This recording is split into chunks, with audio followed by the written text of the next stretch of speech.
to Toni Kruger Ayebaziwe. I hope I said it right. And Kialeboha Kele. And today we're talking about this wonderful prize that they've been nominated about. And they're going to tell us more. But let's just first talk about, can you tell me more about the Global Interfaith Network for people of all sexes, sexual orientation, gender identities and expressions, ssogie, and its mission in promoting the rights of LGBTQ plus individuals? Sure. Hi, Livia. Thanks for having me. We're very excited about what's happening. ssogie is a global network of LGBTIQ plus people of faith around the world. We're based in South Africa. We have a specific focus on queer people in the global South and East. And we work with our faith traditions to fight for the human rights of LGBTI people, because as I'm sure you know, faith is often used against us. What inspired the creation of ssogie, and how has the organization evolved over the years? So ssogie was first imagined in 2012. And it was imagined basically because a bunch of queer people who were also religious from multiple faith traditions and multiple places around the world got together and said to themselves, we need an organization that will bring together our voices, because we see that conservative or anti-rights religious voices are taking up a lot of space. And we know from our experience that religion is one of the key drivers of homophobia, transphobia, and intersex phobia in countries around the world. People use religion all the time to exclude and marginalize LGBTIQ plus people. This 2023 Global Pluralism Award recognizes ssogie as a finalist. What does this nomination mean for the organization and the communities you serve? So I think, it's recognition, obviously, but I think particularly because it's the Global Pluralism Award. Now, pluralism to me means that the voices and values and understandings and frames of reference of people outside the dominant narrative. So that means people outside of the dominant narrative about heterosexuality or being cisgender, but also the people outside the dominant narratives. We live in a world which is to a large extent dominated by global North narratives. So for us, the pluralism part of this thing is about the voices of queer people, but it's also about the voices of particularly queer people in global South and East contexts, and about how important it is that all of the voices of all of humanity should be able to show up, make a difference, express themselves, to create a context which is more inclusive and less unequal, I guess. So for us, the award is a recognition of all of those things. It's also an opportunity to engage with a whole bunch of other finalists who are doing amazing things around the world. There are people from Brazil, people from Lebanon, people from India, all working in their own contexts to create space for diversity. In many cases, they're working on, for example, democratic inclusion for people in their context. And I think it's amazing. It's going to be wonderful to get the opportunity to engage with these people. Can you provide me with some examples of the impact that ssogie has had on changing attitudes towards gender and sexuality within the faith-based communities? Mm-hmm. So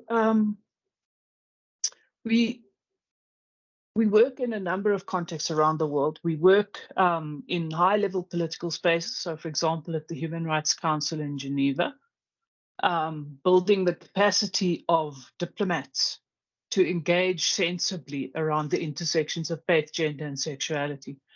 But I think, particularly for this context, the work that we do in Southern Africa is the most important work to talk about.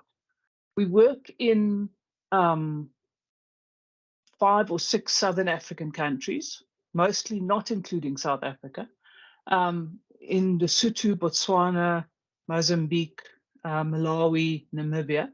And in those contexts, what we do is to engage with LGBTIQ plus people of faith to build their capacity to engage in dialogue with religious leaders on the one hand. And on the other hand, we work through our partners with the national Christian councils in those countries.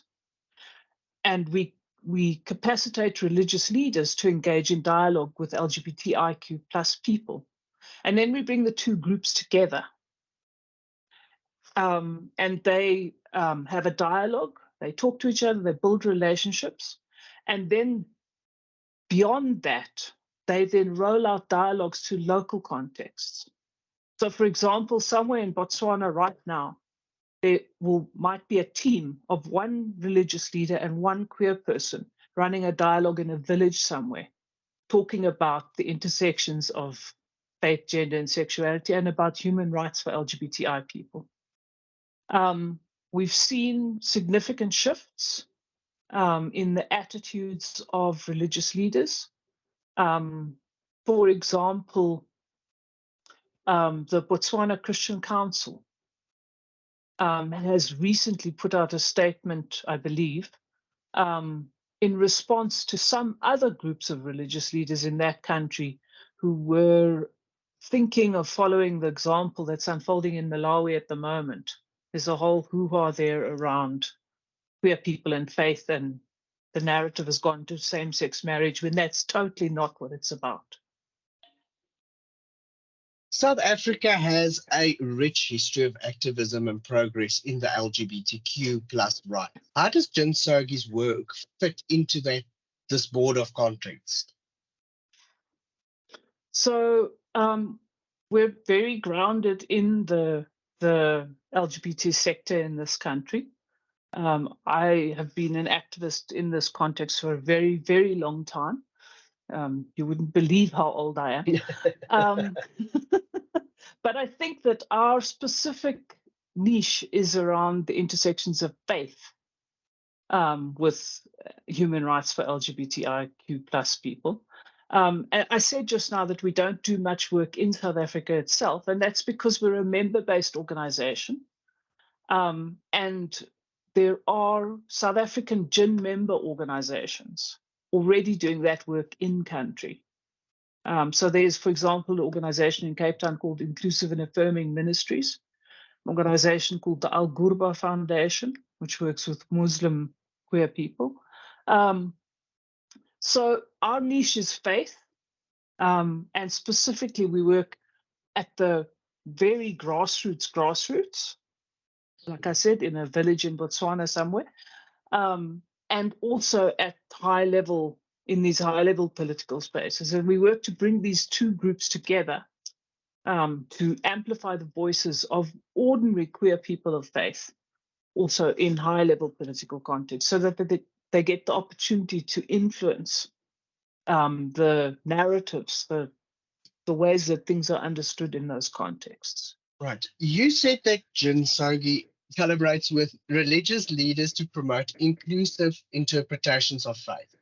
Can you perhaps share some success stories or challenges that you were faced in this collaboration? Okay. So we were running some of this capacity building for religious leaders in Lesotho.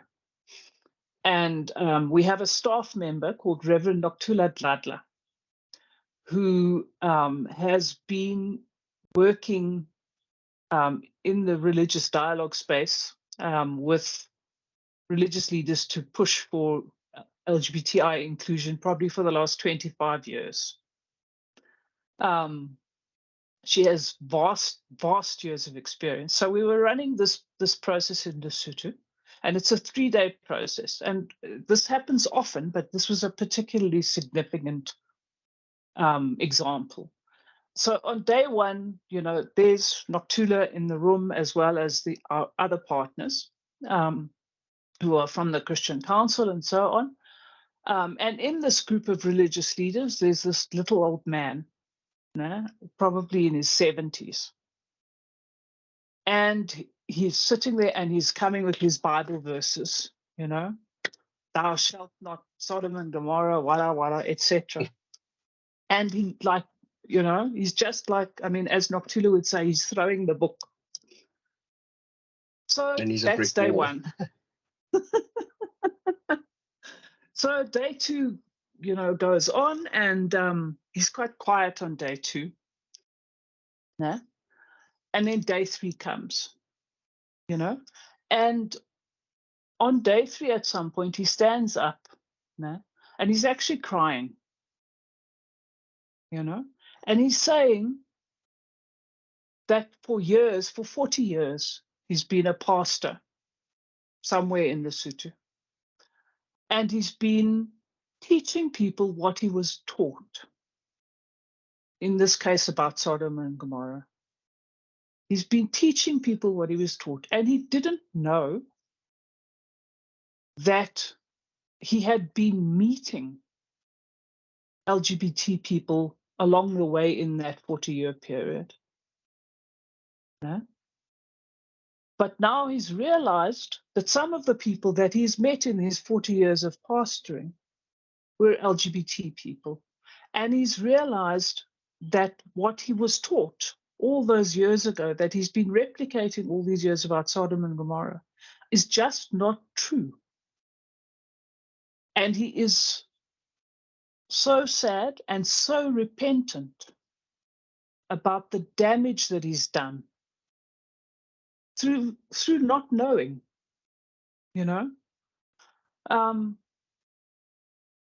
So, that's an example of an amazing change story, Definitely. And I often say, and this is not universally true, but I think it's true quite a lot.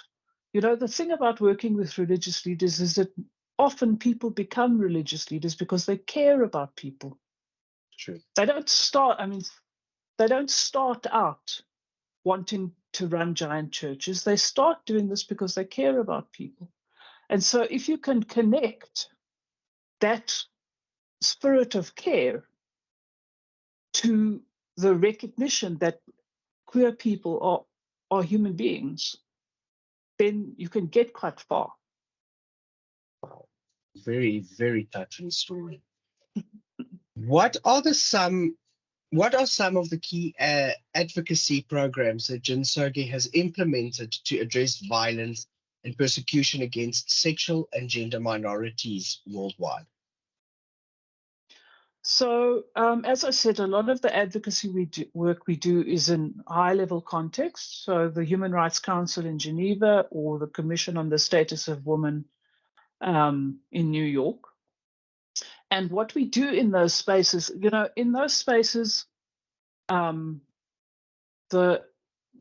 of the ideas that are kind of powerful, are still the ideas that we see every day on the streets here. The idea that you can't be an LGBTIQ plus person and be religious, or you can't be an LGBTIQ plus person and be a person for whom your culture and tradition matter. People think those things are mutually exclusive, and it's rubbish, of course. There's also this idea that being LGBTI or being a person of a gender and sexual minority is something that comes from outside, that it's a Western imposition or that it's something foreign. So we bring LGBTI people of faith into that space. And there in that space, there is a person who is a Kenyan, a gay man, a Kikuyu, and a Muslim. Somebody for whom all of those parts of his identity are important to him. And so the fact that he's there and speaking and presenting himself and his life disrupts those narratives. Yeah? But it also disrupts the idea that the human rights framework and religion and culture and tradition can't go together. And I think that that's also an important disruption because our world globally is polarized. You know, on the one hand, there are a bunch of states who say the human rights framework, and on the other hand, there are a bunch of states who say our tradition, our culture, our faith matter to us. And people seem to think that it's impossible to bring those two things together, and I don't think it is. So that's what we do in that space, and the aim of that is to build relationships with state delegates, especially from global South and East contexts, but also to capacitate these diplomats who have to make decisions about policies, who have to feed information back to their capitals where the decisions are made about policies, to capacitate them to understand these intersections better and to have, I guess, more inclusive arguments so that they don't get stuck in these oppositions. They can see that there's some space for change. Could you elaborate maybe in the strategies that Gin Ssogie uses to amplify the voices of the LGBTQ plus individuals from different faith backgrounds and cultures? So I mean, we do various things. We do the advocacy stuff, and I mean, so we send people to Geneva to participate in side events or to be speakers at capacity building events. But we also do something called Fearless Allies, which is a series of video interviews. We've done 2 sets so far. The first set was a set of interviews with both LGBT and ally religious leaders, talking to them about their experiences of dialogue and strategies for good dialogue. And we built a toolkit out of that. The second set is a series of interviews with religious allies from multiple global South contexts, talking about how they became allies and why. I think I'm going to stop there for now. Well, I think I'm going to actually push on more to that question. In a world where religion can sometimes be used to justify discrimination, how does Gin Ssogie demonstrate that faith can be a force for inclusivity? I think we demonstrate that in everything we do. You know, all of our staff are members of the community. So all of our staff are the people who represent us in multiple places. So, you know, people show up at conferences as explicitly religious people, but also queer. In all of the dialogues, people show up as explicitly religious, but also queer. In all of our advocacy work at high level, people show up as explicitly queer and also explicitly religious.